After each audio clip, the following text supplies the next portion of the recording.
it's no different to a normal burger, it's just thinner. I mean, you're really being taken in. Your generation are just... Who is the British ambassador to Spain? So it was the British Benevolent Fund. Yeah. Which sounds very exclusive. I've got one of the guards holding my hair back and the other guard holding me round the waist. Oh, you're projectile vomiting everywhere. And then Andrea came round the corner saying, "You've just won the raffle and look what you've won."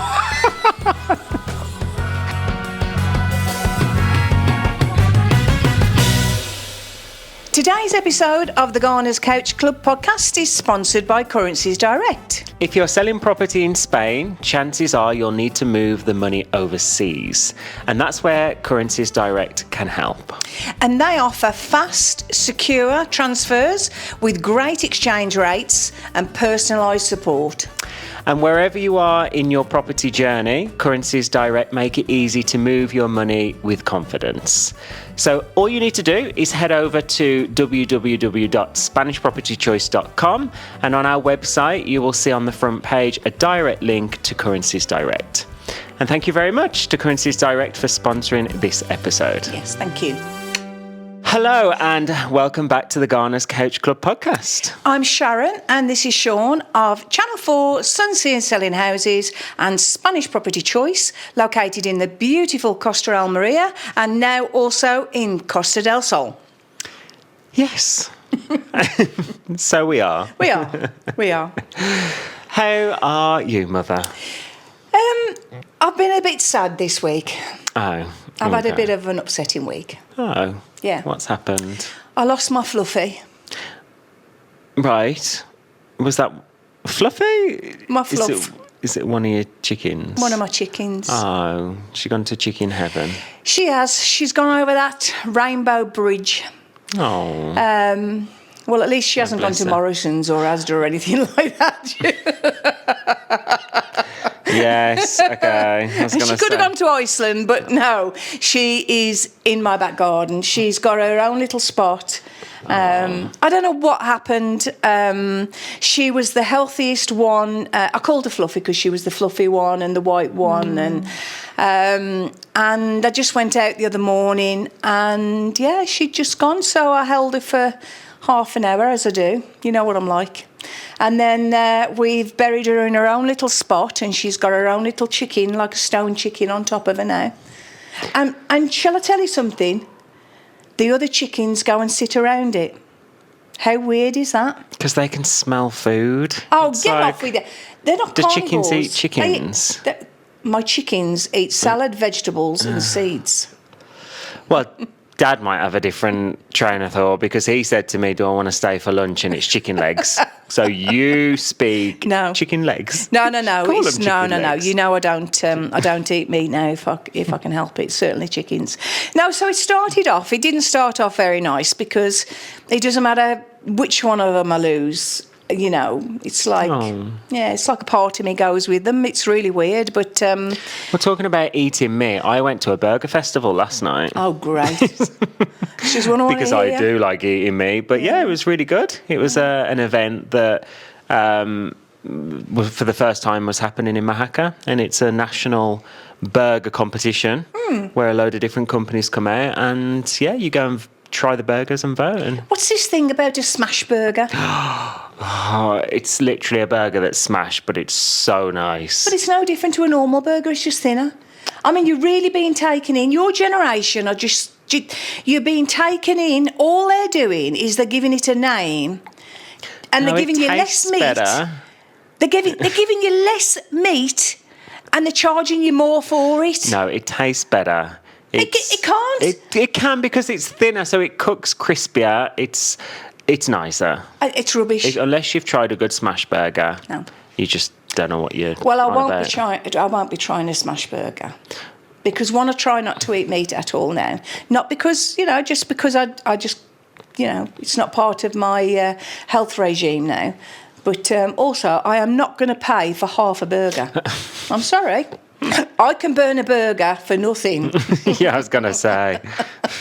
And how's your week been, son? Well, yeah, it was eventful. It was busy. The office has been absolutely crazy. So we're just trying to keep on top of all that. Sales are still record breaking. It's just crazy. So, but no, all very, very good. I thought it was a good idea buying some IKEA furniture for the new place. Soon regretted it 2 hours into building it. So yeah, apart from throwing a few screwdrivers around. Well, didn't you learn that when we did the series? Because one of the episodes was me and your dad literally having to put a cabinet for you. Yeah. You know, what did you think about your wall? I mean, your face was a love treat. It. Yeah, no, honestly, absolutely love it. I mean, I'm getting there bit by bit. You know, I think it's weird being the other end of the experience. Obviously, I'm so used to selling houses, but now being the one that's bought one and trying to put my own stamp on it and making it a home. I'm getting there bit by bit. Well, I suppose, you know, giving you a wall as a housewarming gift is a bit weird.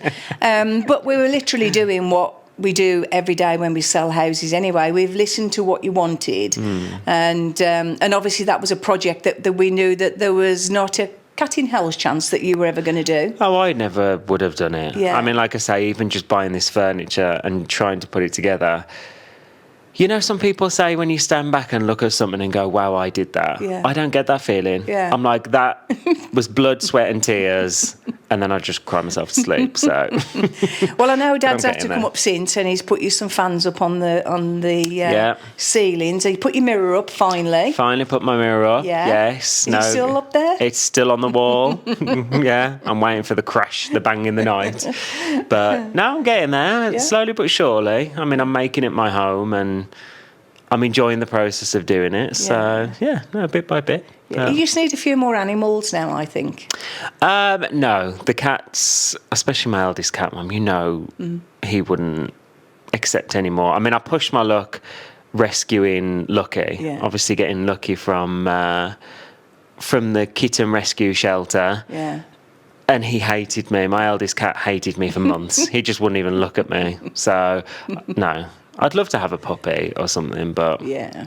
But it's not really fair, not with you being out at work so much, so I understand that.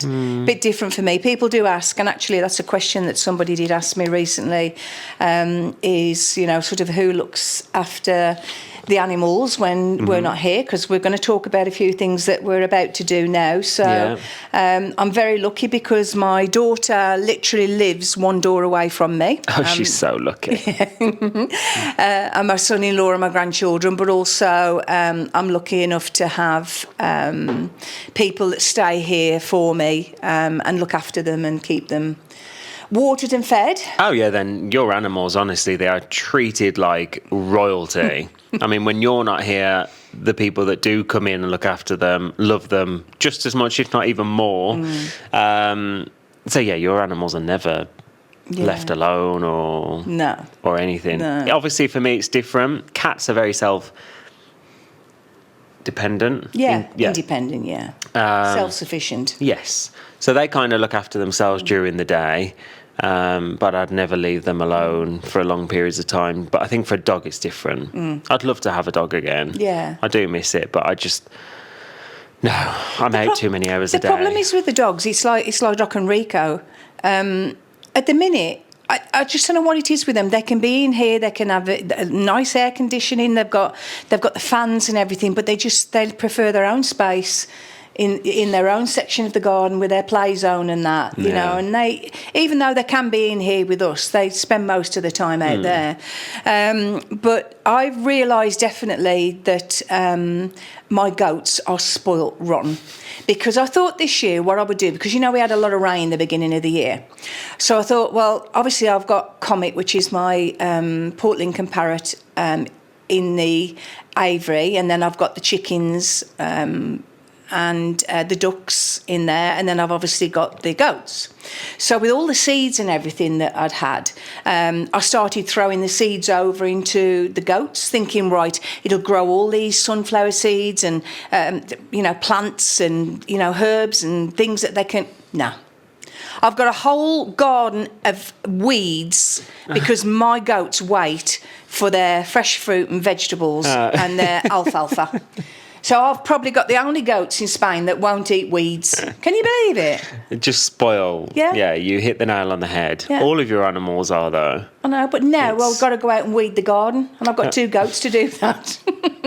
Set the chickens out, wouldn't the chickens peck it? Well, they're as bad. They get the same. I mean, they even get mealworms, so they're not... I have really spoilt them. I've got to stop it. I need a donkey. You need a donkey. A donkey will graze. Yeah, but anyway. Well, you almost ended up with another dog, and everyone saw that on Series 8 of the show. I almost did. Yeah, I absolutely fell in love with her. She was beautiful. She was very, very cute. Yeah. However... I did the right thing. You did the right thing, and... I don't know what it was. It was just one of those animals. Because if you remember, it's the dog that I started walking with. So to fill everyone in, if you didn't watch the episode, we did a charity dog walk. 5 kilometres for puppy rescue. Yeah. And it was an incredible event to be part of. And we love dogs in general in the family. So it was Mum, Dad, Andrea came as well, didn't she, from the office? Yeah, Mark office, yeah. And we did a 5-kilometre sponsored walk. And I was given... A lot of people turned up with their own dogs, but I obviously don't have one. So I turned up with no dogs to walk. Puppy rescue, wasn't it? Puppy rescue, yeah. And they had one of these rescue puppies there. Oh, well, she wasn't a puppy. She was... No, she was 7 months old. She was almost a year, yeah. And she was the most adorable little, scruffy-looking, beautiful little dog. And about 3 kilometres into the walk, Mother took over. I had to. There was a bond. And there still is a bond. I would have had her in a heartbeat. But the problem was, I only rescue animals if I know it's right for the animal and I know it's right for us as well, because I need to know I can look after them. And bless her, what she was struggling with through puppy rescue, the good thing is they've got experts there that work with the animals. And this little dog really suffered with anxiety when she was left alone. And obviously from my point of view, you know, even though I could have taken her to work or whatever, you know, there's times when we would be filming or, you know, there'd be somebody else here maybe and not us. She would have struggled with that. And they had somebody, a professional that was working with her and she needed some more work, you know, to get over this. Whether she does get over that, I don't know. Whether you can get, you know, this anxiety sorted, I don't know. But she needed to be with somebody that was going to be with her all the time. And thank goodness, 2 wonderful gentlemen had her, from what I've been told. They love her to bits. She's got a fabulous life. They're with her, they look after her, and I can go and see her whenever I want if I need to. But that's probably the closest I've been to having another puppy. Yeah, it's hard because obviously a huge perk of taking part in different charity events is, you know, we get to see all these animals because most of the charities are rescue charities. Yeah. But then the negative side is I do come away from a lot of the events or, you know, see everything you've been involved in and think, so many of them that I'd love to take home. But I suppose, which, you know, we are taking part in helping rehome them. Yeah. Although we're not taking them on, it's, you know, which we would if we had the choice. Well, yeah, I mean, my dream, I mean, if ever I won the lottery, I'd just buy an island and just fill it with animals and just, But anyway, that actually brings us on to a couple of things that I wanted to talk to today. I'll go on to this one because this one's really, really close to my heart at the moment. I am so proud of my sister Jenny. Now, people will have seen her, I'm sure, on the show. In fact, we did, in Series 8, we did the Elvis night. Yes, she was here for the Elvis night and for Halloween. Yeah, and I dressed her up as Mum. Yeah. And I mean, she is Mum's double. I mean, you know, it was so lovely to watch that episode. But the thing that we have in common as sisters is she's a huge animal lover. And she's got, she's got a lot of dogs. But while she was here in Spain, during that filming period. As you know, I'm patron of AA Dog Rescue Spain and UK, or one of the patrons. And these puppies came in, and they were just pure white. They were very much like Doc and Rico. Yeah. And Charlie and Sharon made the mistake of putting their pictures up on the Facebook post. Well, that was it. Jenny was straight away, Sharon, can we go and have a look at them? Anyway, cutting a long story short, Jenny ended up adopting both of them. She had, she called them Blanco and, what was the other one called now? No idea. Is it on here? I can't remember now. I've got, my brain's gone dead. It'll come to me a minute. I can't think, but anyway, she called Blanco because we went to Velith Blanco. Yeah. So she called the one Blanco. Did she call the other one Rubio? I can't remember now. I forgot. Anyway, she'll get mad at me. But anyway, she ended up sponsoring them, and Charlie and the team, they have a transport system where they transport the animals back to the UK, or vice versa. They bring animals over here, and they were delivered to Jenny. And honestly, they are just so beautiful. I mean, Jenny absolutely loves them. And they've really helped Lynn as well, because obviously Lynn, who's my brother-in-law, he has a lot of health issues. He's had a heart attack, and he's also got this spinal issue. And he can't get out the house very often, and he can't do an awful lot of things because his spine's actually sort of seized. But because they're bigger dogs, he's got that bond now, you know. Yeah. They come to him, and there's a real bond there with them now, which is really, really nice to see. Well, most of the dogs, because they do have a lot, don't they? But most of the dogs are small breeds. Yeah, they have those. She normally has the little dogs, but these are like they're like Doc and Rico. Yeah, they're big dogs. But the reason I'm not only am I proud of her because she did actually rescue those two dogs, which was an amazing thing to do. She's taken it one step further. Now, this Saturday, which is what's Saturday's date? Where are we? Anyway, this Saturday, Steve and I are going back to the UK, to our homeland where we lived before, just outside of Cannock. And Jenny is actually opening her own AA Dog Rescue charity shop. She is, and that will be happening on the 28th of July. The grand opening. Mm-hmm. I'm very proud to say that she's asked us to go over and open the shop for her as one of their patrons. But she's been working so hard. Getting it all ready. Yeah, getting it ready. They've put their heart and soul into it. Lynette and Michelle, my nieces, have been helping. The people that are going to be working in the shop have all been helping. They've been working so hard. They are so excited about doing this for the charity. Charlie and Sharon, who run the charity, Charlie was the original founder of the charity. She's also going to be there. She's driving over. Right. And, she's over the moon. I mean, obviously, to her, it's a massive, massive sort of boost to the charity.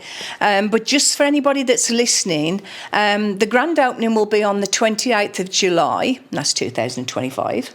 Of course.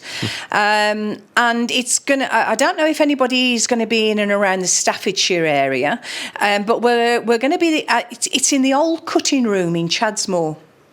Right. And it's on the Cannock Road in Staffordshire. Now, the postcode, for anybody who wants to put it into the old Google Maps, is WS11 5DB. And it will be opening at 11 a.m. and we will all be there. So everybody will be welcome. Please come along and say hello. You can have some photographs taken. I probably will be charging because I want everybody to put a little bit of money in the tin for the charity. But come along and say hello to us and help support Jenny if you wouldn't mind. We would be really grateful. And anybody that has anything that they can donate, once again, she's been very lucky so far. And if anyone can support her, then please do, because it's for a really good cause. It is really important, the donation side of things, not money. Of course, you can donate to Not all of these everybody's got the money to charities, spare. but I learnt this with moving homes recently. I'd been sort of just hoarding things in boxes, or I found things in my new home that I just never would use or didn't have the usage of it. So I put it all in boxes. I sorted it all out, made sure it was all in good condition, and I took it all down to the local dog rescue charities that we're involved in. And I think that's just, the message to get out, that if you can't financially donate to any of these charities, please go along, especially to this open day, if you're going to go along and you've got anything you can donate physically to the charity. They would be so over the moon. And the other thing is as well, I talk a lot about the charities, and at the end of the day we sell houses, but when most people come to Spain, a lot of people say to me, I'd love to get involved in the charities, give me something to do, because again, they come over, there is only so many times that you can sit around the swimming pool, I'm being honest, and you do need to keep your mind active, and they want to do something productive, but they've done their time, and they've done their working time, they want something just to do when they want to go and do it. So to help out in the charity shops, or to raise funds, or to take the dogs for a walk, or any of the animals, the cat rescues, anything like that, it gives you a purpose in life. And, I'm going to be genuinely honest now. With Jenny, obviously Jenny looked after Mom a lot, and so did my nieces. And since Mum passed away earlier on in the year, I've seen Jenny completely lost in herself. She didn't know what to do with herself, because she was there with Mum every day. And this has sort of given her a purpose in life. She loves animals. She loved the rescue. She obviously knows the amount of work. The paper's turning over. Hi, Nan. Every episode, Shaun, every episode, she's here. She's acknowledging us. No, I think the thing is, I think with Jenny, it's given her a purpose, and she's going to really, really enjoy it. And I think it is definitely dedication. I was actually in the Paws charity shop in Mahaka the other day. I love going in. I love thrifting and seeing what they've got. And the lady in there, you'd know her if you saw her. Unfortunately, I don't know her name off the top of my head, but we're having a little chat, and she was saying that she's been doing it. She was one of the original ladies to kind of be a part of it. She helped open the original offices. She said she works 6 days a week, completely for free. But she said because she just loves it and does it for the animals. And I thought, wow, that's a long time to dedicate your life to something for no reward to yourself. Well, the reward is that that you're doing something for the animals. You're meeting people. They're such a wonderful community. Everybody that I've ever spoken to or had any dealings with any of the charities that we work with, they're just such wonderful people. And when you see these TV stars on TV and that, and they're all supporting charities and that, and you think to yourself, well, financially, yes, they can do that. But I think a lot of the times it's not just that. I think they want to do it because, they're passionate about it. You meet different people and you feel like you're achieving something. I just wish you all the luck in the world, and I just hope everybody will support her. I know that we'll be supporting her. She's already costing me money already, I'll tell you that. So that was what they can go along, and you'll be there 28th, did you say? Yeah, 28th of July at 11 a.m. We're going to be there all day. I think she's having a few nibbles and drinks and that to welcome everybody. She said any donations will be very, very much appreciated. Clothes, household toys, books, any spare change that you've got, and you don't realise that how many lives and how many animals that Charlie and the rest of the team are going to be able to look after with this. So basically, come along, have a bit of fun, get a shazza tingle, and help the dogs in the meantime, in the process? Yeah, I'm a little bit jealous because I can't go, but obviously got to keep the business running. But I'm sure you'll keep us posted and let us know how it's going. Yeah. And obviously for anyone that does want to follow along that journey as well, if you wanted to head over to our Instagram and Facebook pages, you'll be uploading photos, maybe a few videos whilst you're there as well. Yeah, you've asked me to vlog. What's a vlog? Yeah, so it's video blogging, so it's just documenting the experience on camera. So filming it on the phone. Yeah, so we'll see if you can get a good enough content for it. But if it helps everybody and lets everybody have a little glimpse into what we're doing. So yeah, we're heading off there this Saturday. So we're only there until the Tuesday, but I'm looking forward to it. So, and I'm sure I'm going to be catching up with a lot of friends from that area. Yes, and I hope to see some. Yes, yeah. So that's the one. Yes. Well, the other event that you took part in very recently, which again I couldn't go to, has actually meant you went to this event and you're also part of this double page spread. Look at that. Michelle at Euro Weekly really went for that. Well, I mean, I was looking at it and you're in it like 3 or 4 different times.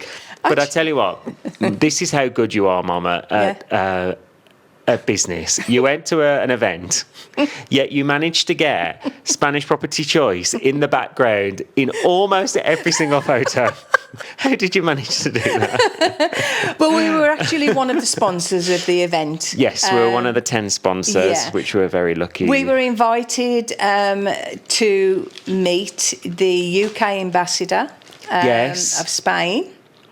It was Alexandra Ellis, I believe. Alexander Ellis, yes. Yeah, I called him. Who is the British ambassador to Spain? So it was the British Benevolent Fund. Yeah. Which sounds very. Now it's very exclusive. I've got to be on it. There's 2 things. There's a sad story and there's a funny story I'm going to tell you. Oh no! So we went up and we actually took John from our Costa del Sol office and Andrea and from our Mahacra office. Mm-hmm. Obviously you were just fully booked, your diary is fully booked, so unfortunately you weren't able to come with us. But it was a garden party at the ambassador's residence, which was very, very nice, I must say. We had a lovely time. I got to wear a hat and a... You did, you looked very elegant. Thank you very much, yes. Cheyenne, $29.99. It's the truth. I'm not going to say it was Louis Vuitton. It was Cheyenne. It was $29.99 from Shane, or is it Shane? However they say it. I don't know. Anyway, so we went up there, and the whole thing was that we were sponsoring the event for the Benevolent Fund. And the people that run the fund told us some stories whilst we were there about what they actually do and what they actually use the money for that they raise. Now, that red line down there in that box at the bottom, what does that say? Okay, so no salaries, no fluff, just action. And everyone, absolutely everyone, can be a hero. There you go. Okay. That really resonated with me because these people, that's exactly what they do. They help British expats in Spain that are in trouble. Right. And the aim of the day was to raise funds. I think they had they were going to raise 10,000 towards the fund, and I think we raised over that 12,000. It surpasses 12,000 euros. Yeah. And that was generated from local businesses and people that were there. We had a raffle. We won on the raffle. Fixed. No, it wasn't a fix at all. Have a guess what we won. Oh, I don't know. A meal. No, a Serrano ham. And did you have to carry it out? My worst nightmare. Here's a leg of ham. Yeah, I couldn't have won a bag or something. I won a Serrano ham. But anyway, it was very, very nice, and it was kindly donated by somebody. So, yeah. But anyway, what I learnt from this whole experience is everybody was there to help, to raise funds. It was in aid of people who have moved to Spain that are having problems, that struggle. Sorry, do you know, it makes me choke even thinking about it now. They actually told us about a lady and her child that unfortunately was in a very abusive relationship. And she had, I'm not going to go into too much details, but she'd been locked up basically with a baby girl, and she was physically abused quite a lot. And thank goodness somebody raised the alarm bells. I believe she was married to a Spanish gentleman. I'm not quite sure, but anyway, somebody raised the alarm bells, and the fund got involved. Now they, I'm saying the word rescued. They helped her repatriate back to the UK. Now, you would think that would cost like thousands and thousands and thousands of euros to do that. And from what I can remember, that they said it cost them 130 euros to get her repatriated. She just needed to go to the right people and be looked after by the right people. And I believe now she's back in the UK because of these guys that did that. And they did that out of their own time and their own efforts. Anything could have happened to them because obviously she was in a very abusive relationship, but she's now safe. And if you can imagine, if they've done that on 130 euros, what that 12,000 euros is going to do. Yeah. I mean, it seems an amazing cause. Obviously, it says here that the British Benevolent Fund is raised entirely through charitable giving and helps British people in desperate need. And even Sir Alexander Ellis's statement, he says, there is no fear, only purpose. Yeah. I think, to be invited to something like that and to be able to be a sponsorship of such an incredible fundraiser, I mean, we feel lucky, obviously, just being able to take part in it. You got to wear a lovely hat. Yeah. And I think as well, obviously, it's also spreading the word as much as possible. And I think that's why you've always been a huge advocate of being part of these charities, is it's spreading the word. Yeah. When we moved here, there was hardly any local charities, and mainly British have come over, and especially the animal rescue charities is mainly British. It's all set up by British people. And for anyone even looking to move to Spain, this just goes to show that there are support groups. That was yeah. I mean, even, it's a very different subject, but even the ladies in Mahaka recently that you've kind of got to know. Sturdy Girls. Yeah. It's all about support systems and making sure that no matter what walk of life you're from, whatever you might be going through, whatever you need, there is help. There is help. Yeah. You just got to know where to go and who to talk to. And I think that opened my eyes to, a charity that I will absolutely 1,000,000% now support. And we will do everything we can, to help them and raise awareness. That is 100% sure. And as I say, I heard a lot more stories than that. And it was really, for me, it was very emotional. I'm emotional at the best of times anyway. But yeah, I found that quite heartwarming that they were able to do that, So that was the heart-wrenching bit. Right. Now, there is a bit... I just don't know how to say this. There was a funny bit, but it wasn't funny for me. So, whilst I was there, just before I went, I'd been to the doctor's. And the doctor had changed my tablets, right? And put me on another tablet, because, I'm on 12 tablets a day for my heart condition. So they put me on another tablet. Well, just before we got dressed up and we went, it was time. My alarm went off. Have you noticed my watch hasn't gone off on the alarm? Don't jinx it. Yeah, I'm sure it's going to happen. I had to take this tablet. Well, I never thought anything of it, so I took the tablet with my other ones, went to the do. So we're having nibbles and drinks. As you know, I don't drink alcohol, but, we were having a drink and chatting with people and having our photographs taken with Sir Alex, and because it was at his home.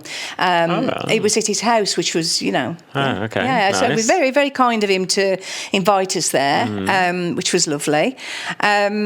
So I'm pondering around, and we're having a chat with everybody, and then I started to feel a bit unwell. Now I thought, is it the heat? Because I was wearing a hat. I wore a hat because of the heat, because I knew it was a garden party. So and also there's etiquette as well. So yeah, your dad. I think your dad spent, I don't know, about €12 on that hat. I mean, that was a lot of money for them. No, but joking apart, I did think about the heat, and I thought, am I getting a bit of sunstroke? And I started, and I'm talking away to people. In fact, I think I was talking to. I know I'd just been talking to one of the representatives from Currencies Direct, and then we went over to we were talking to lawyers in Spain with Andrea. And I'm thinking, I'm going into a tunnel here. I could feel myself going. So anyway, I tapped your dad on. Pass out, did you? No, I didn't pass out. No, I didn't leave a dent in his grasp, but I left something else. But anyway, I tapped your dad and I said, Steve, you're going to have to come with me. I don't feel well. So we went trotting off from round the back garden to the front. So I'm standing there and I'm like, and your dad's saying, are you all right? And I said, Steve, I'm going to be sick. I'm actually going to be sick. Oh, no, you didn't. And I'm going, I'm in Sir Alex. I'm in his garden. This is not just an event. This is in his garden. So I'm looking in the flower borders where I can be sick. And I'm thinking, oh, no. Anyway, cutting a long story short, the two guards came out of right by the gates. Oh, how embarrassing. And there was a lovely Spanish lady and a Spanish guy there. And they both spoke very good English. And they came over, and bless her, she put her arm around me. She says, you okay? And I said, I feel very hot. And she said, come into the cabin and come and sit down. Anyway, I went in. They got aircon in there, and they got they call the TV monitors and that, because it's his home and that. Yeah. And I'm sitting there, and I thought, please God, please don't let me be sick. And then I said to her, I'm going to be sick. Well, everybody run, everybody run. And I got out the door of this thing, and just on the left-hand side was a black bucket. Oh, no. And on there, I've got one of the guards holding my hair back, and the other guard holding me round the waist, and me throwing up in a bucket. Mother, you can't take you anywhere. Are you kidding me? No, I swear to God. And then Sir Alex's house manager came out, and she died. She was so lovely. She was so lovely. Well, she gets. Did you say housemaid?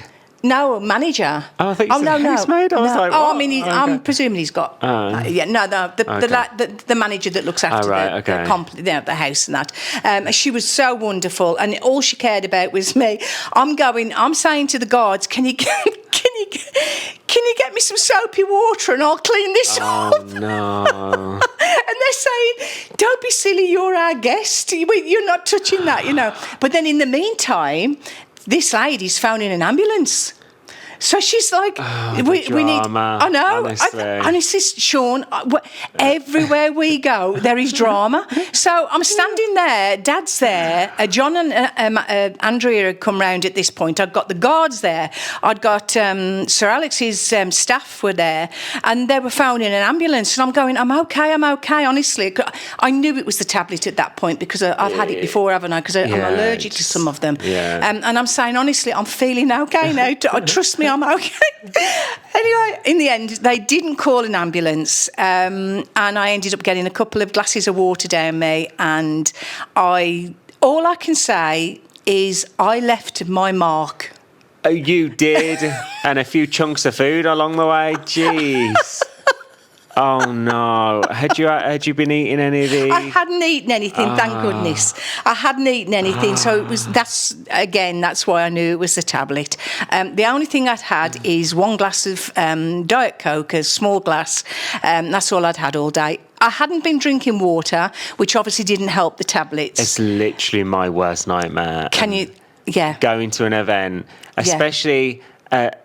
if someone's name starts with Sir, yeah. then that's not my place, because I'm sure I'd do something like that. But I know. I mean, on the invite it said His Majesty's as well, and I'm like, I am at a big event, and I all I can say is, sir, I am so sorry for being sick in your bucket by the gates.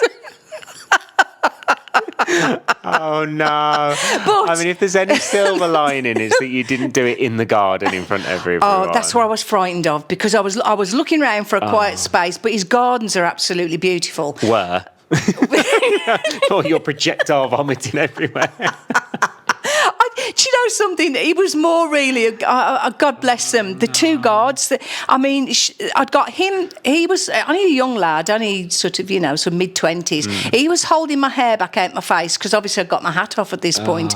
And she'd got me round my waist, because I was bending over, wrenching. And they really, really did look after me. I mean, honestly, they were. I wanted to send them bouquets of flowers and that the following day, but then I would have sent them a new black bucket if I were you. Sorry, mate. I didn't really want to highlight the fact, that this had happened. But the good thing is, though, you will be so proud of me. Because before that happened, no, honestly, I mean, I know that was embarrassing, but you would be really proud of me. Why? Because I tried to sell him a house. Does not surprise me at all. He has now got our contact details.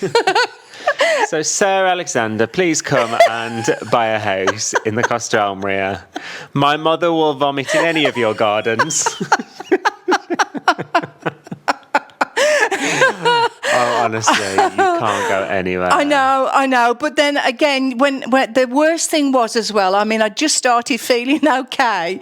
And then Andrea came round the corner saying, "You've just won the raffle and look what you've won." With that huge leg of ham.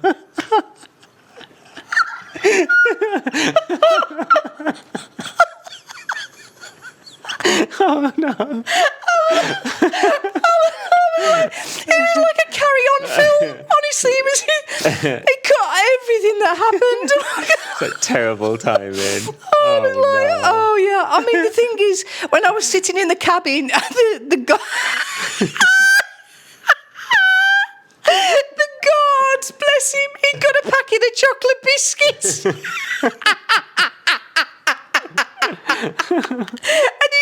he very secretly, sort of did it ever so secretly, he sort of closed the packet and moved it. I think I'd put him off these chocolate biscuits for the day. Oh dear. Oh, so the wonderful event of the day. It was an amazing event. I absolutely loved it. Me and Dad had an amazing time. We met some fantastic people. We made some really good contacts. We helped raise money with everybody that was there. But I left a mark that nobody else did, and I'm so proud. Well, lovely. It's an image that, yeah. I mean, I can only put myself in that situation. I suffer with social anxiety as it is. If I'd have been their mother, I would have I would have ran out. Oh, no. I would have been like, no, I'm not related to her. I'm not good in those sort of scenarios. But oh dear. Well, yeah. At least you left your mark. I left my mark. Yeah. We'll see if you get an invite next year. I don't think he's going to invite me next year. Or we'll just section a bit of the garden off just for Spanish Property Choice. You stand there. Dear King Charles, please do not invite Sharon from Sincere Selling Houses next time. She was sick in the bucket. Oh gosh. Well, if any of the charities want to invite us, please do. Yeah, but make sure there's a bucket there, please. We're very grateful that you consider us for all these different events. So, oh gosh. Well, on that note, how do we finish that off? I mean, that's it. Yeah, that's the God's honest truth. That's not made up. That is completely true. No, well, if you do want to take part or donate to any of these charities, then you can contact us. We'll always pass you the details. And yes, so good luck to... Do you know what I even thought? I've just thought. Oh. Even as I was waiting for the taxi to come. As I was waiting for the taxi to come, I kept thinking, do I get your dad to take a picture? Because you always say to me. I'm always like, think of content. If I was there, I would have been filming it. Think of social media and like, Mum, content. smile. It did actually go through my head to say, take a picture. This would be great for our Facebook. Anyway, gosh. okay, that's it. So, anyway, I think that's it now. Oh, good grief, I need a drink. Yes, Right. well, okay. Thank you, everyone, for watching. Make sure you support all the charities. And please always make sure you like this video if you've enjoyed. I've had a laugh. Make sure to comment as much as you want. We do read all of your comments. And please, please, please subscribe to our channel. It does make a big difference. I've lost her. That's it. She's gone. You won't have had a shazza tingle on this one, I can tell you. Oh, God, I've gone from me chicken dying to Jenny opening a shop to being sick in... Sorry, everybody. See you next time. See you next week.